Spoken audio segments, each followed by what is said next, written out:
It's time to take a look at what's happening around Wyoming for Wednesday, February 26th. I'm Wendy Corr, bringing you headlines from the Cowboy State Daily newsroom, brought to you by the Wyoming Senior Olympics, thanking the participants, volunteers, supporters, and sponsors of the February Winter Games in Pinedale. Visit WyomingSeniorOlympics.com.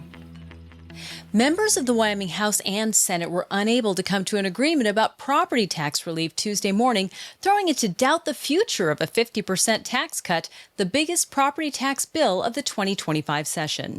Cowboy State Daily's Leah Wolfson reports that despite the Joint Conference Committee meeting being held at the crack of dawn, with hopes of coming to a final solution on property tax relief, it only took about 5 minutes for those hopes to quickly extinguish. The deal that we are speaking of was a compromise involving a 25% cut with no backfill and no sunset date. The members of the Senate said the House had previously agreed to this, and Senator Troy McEwen called it very, very disappointing. I reached out to some of the House members who had a different story. Representative Scott Heiner, a Republican from Green River, said that there was no deal to speak of, and Representative Tony Locke, a Republican from Casper, said that's not how the House does business. A vote to move forward with the Senate's compromise offer on the deal for a 25% cut was rejected on a 3-3 vote, with every member of each side voting for their chamber's position.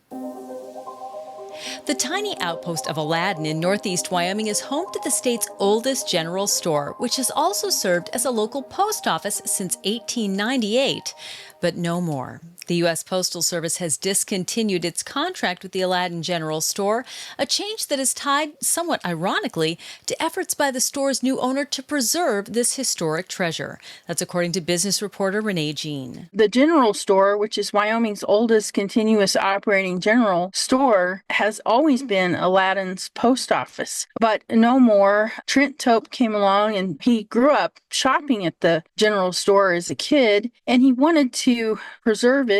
And so he purchased the store from the original owners who held the postal contract. Well, it turned out that whoever owned that contract had to own the ground beneath the post office. And so that triggered a breach of contract. The post office was not interested in letting Trent take that over. With what's happening right now with Delivering for America and the U.S. Postal Service is trying to cut costs, it does kind of beg the question of how many more small communities will be on the chopping block where if something happens, somebody changes hands, new owner takes it over. Oh, well, there's another contract we can get rid of. Tope said the store will still sell stamps and postcards for those who want them, even though it is no longer an official post office location.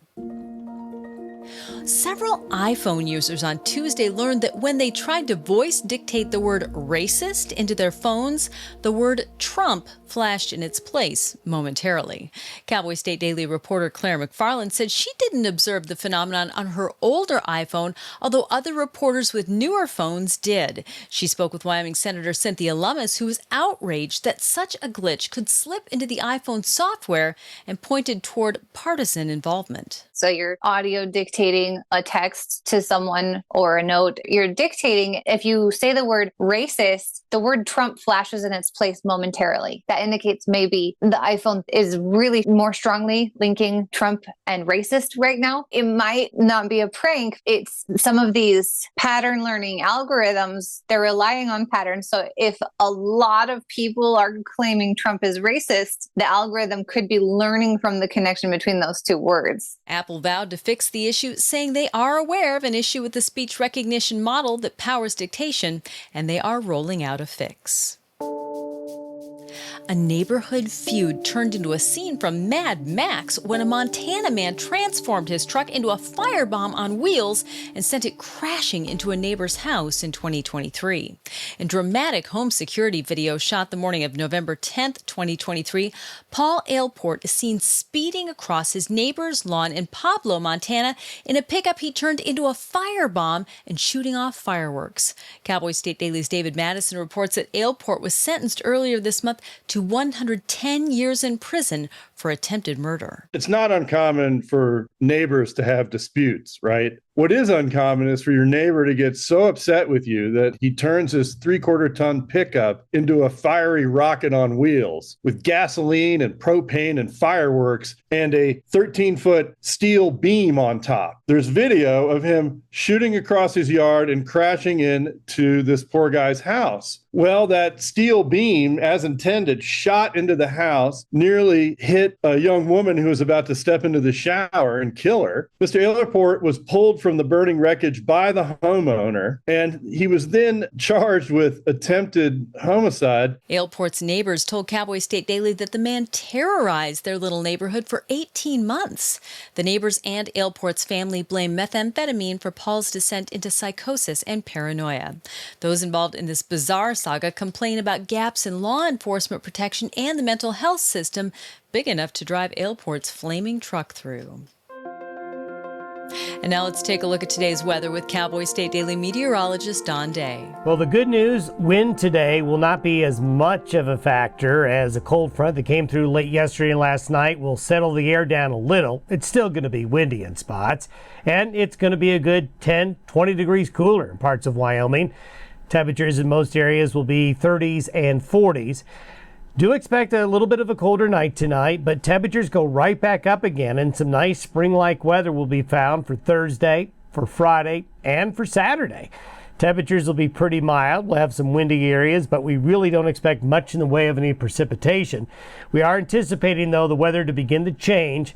Starts on Sunday with bigger changes to colder, unsettled weather by early next week. You can get Don's full forecast on the Cowboy State Daily website. I'll be back in just 15 seconds with more news. They want to know if we received a relay call before?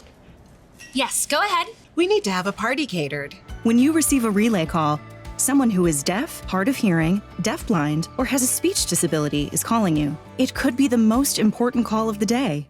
A bill introduced in Congress Tuesday, backed by U.S. senators from Wyoming, Idaho, Montana, Utah, and Nebraska, would block federal funding to, quote, sanctuary cities. That's the term for jurisdictions with policies that harbor illegal immigrants. The legislation, called the No Bailout for Sanctuary Cities Act, was announced by U.S. Senator Jim Risch of Idaho.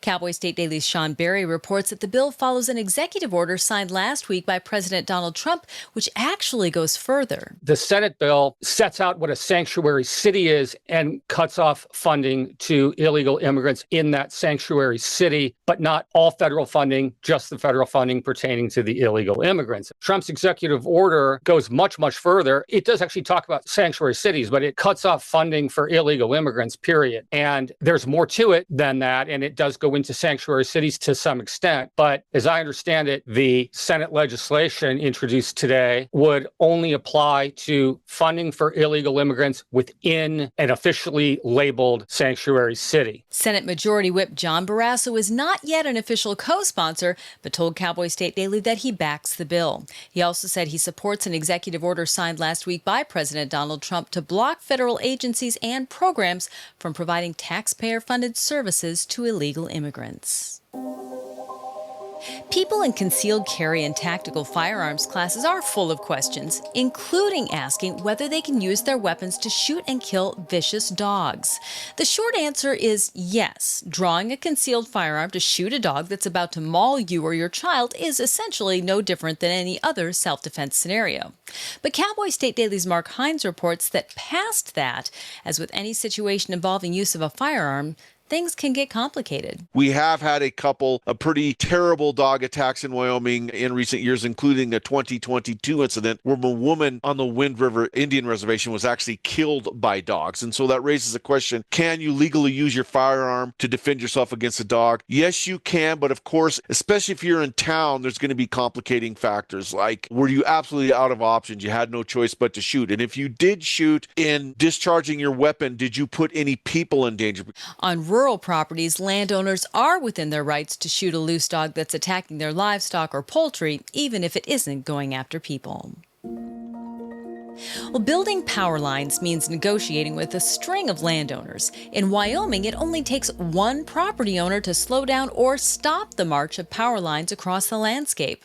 Senate File 181 essentially sets up a process for landowners to cut deals using eminent domain. Cowboy State Daily's David Madison reports that the bill also prevents an energy company or single landowner from forcing eminent domain on his neighbors if they don't want power lines crossing their land. It used to be that a power company could come in and try and declare eminent domain. The legislature responded this year with a couple of bills. One bill would have totally banned that process, making it impossible for, say, a solar company or a wind company to declare eminent domain over private land so they could take a transmission line and connect to the larger grid from their energy generating site at a wind farm or solar array. That was House Bill 91. It died back in January. Along comes Senate File 181, and it was a compromise bill. What it says is, okay, eminent domain is still on the table, but before any property can be condemned, a power generating company has to win over 66% of the landowners or have control of 60% of the land that they plan to put the transmission line on. On Tuesday, the Wyoming House passed Senate File 181 and sent it to the governor's desk on a 57-4 vote. Well, February is ending with another stellar celestial event, a planetary parade. This time, every other planet in our solar system is participating. A parade of planets happens when planets are positioned in a way that makes an arch across the sky as seen from the surface of Earth.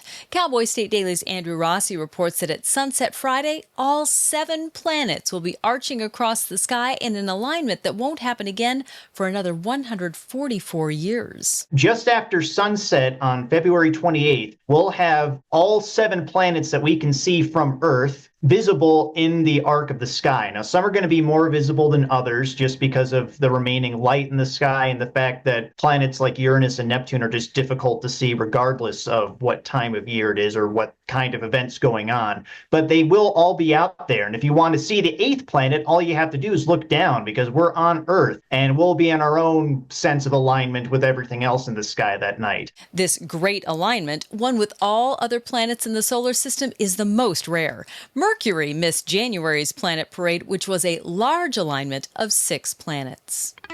And that's today's news. Get your free digital subscription to Wyoming's only statewide newspaper by hitting the daily newsletter button on cowboystatedaily.com. And you can watch this newscast every day by clicking subscribe on our YouTube channel, or you can listen to us on your favorite podcast app. And remember to drop in on the Cowboy State Daily Morning Show with Jake Nichols, Monday through Friday from 6 to 10 a.m. Thanks for tuning in. I'm Wendy Corr for Cowboy State Daily.